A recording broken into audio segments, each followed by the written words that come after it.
Hello students, let's see this question. The question says which one is the most stable free radical? यहाँ चार आपको free radicals दिए हैं, कह रहे हैं कौन सा सबसे स्टेबल है। ठीक है, फ्री रेडिकल क्या होता है, सबसे बेसिक में समझाती हूँ। H3C ये होता है, मतलब कार्बन के जो वैलेंस शेल में जब 7 इलेक्ट्रॉन ऑब्जर्व होते हैं तो ये एक अनपेयर्ड इलेक्ट्रॉन प्रेजेंट है अनहाइब्रिड पी ऑर्बिटल के अंदर। तो ये हमारा क्या कहलाता है, आपका फ्री रेडिकल कहलाता है। तो ये डिपेंड करता है कि आपका सब्स्टिट्यूशन अगर हो गए तो इसकी हाइब्रिडाइजेशन आपकी sp3 हाइब्रिडाइजेशन ले रहे हो या फिर आप sp2 हाइब्रिडाइजेशन ले रहे हो। ठीक है, दैट डिपेंड्स। और लिख देती हूँ मैं, क्लियर, कि अगर sp3 हाइब्रिडाइजेशन लोगे तो आपका ये जो अनपेयर्ड इलेक्ट्रॉन है ये unhybrid P, sorry, hybrid P orbital के, हाइब्रिड ऑर्बिटल के, not hybrid, sorry, sp3 hybrid P orbital के अंदर होगा। मैं पी ऑर्बिटल बोल रही हूँ but actually sp3 hybrid orbital के अंदर होगा। और अगर sp2 हाइब्रिडाइजेशन होगा तो अनहाइब्रिड पी ऑर्बिटल के अंदर होगा। सो अगर देखा जाए तो ये जो इलेक्ट्रॉन है डिपेंड करेगा कि कहाँ पर है, डिपेंडिंग अपॉन द केसेस की क्या हो सकता है।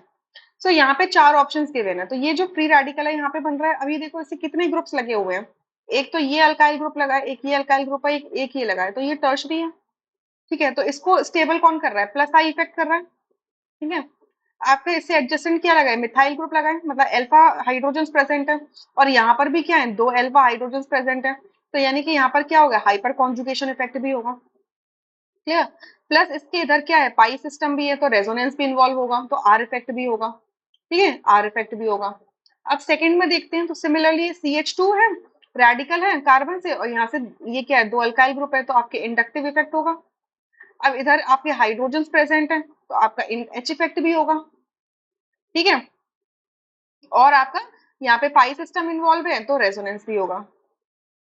नहीं, यहाँ पे रेजोनेंस नहीं हो सकता ना, देखो ये यहाँ ये रेजोनेंस नहीं होगा। हाँ हाँ, देखो ध्यान से देखो, रेजोनेंस नहीं हो सकता। ये डबल बॉन्ड, सिंगल बॉन्ड, फिर से सिंगल बॉन्ड है तो आपका रेजोनेंस पॉसिबल नहीं है। रेजोनेंस कब पॉसिबल हो सकता है, जब आपका पाई सिस्टम जो है वो इन कॉन्जुगेशन होता है, या तो वेकेंट पी ऑर्बिटल के साथ में, या रेडिकल के साथ में, या दूसरे पाई सिस्टम के साथ में। ठीक है, तब हो सकता है। बट यहाँ पे तो ये कॉन्जुगेटेड नहीं है ना, आइसोलेटेड है, तो यहाँ पे आपका रेजोनेंस इफेक्ट तो नहीं होने वाला है। क्लियर।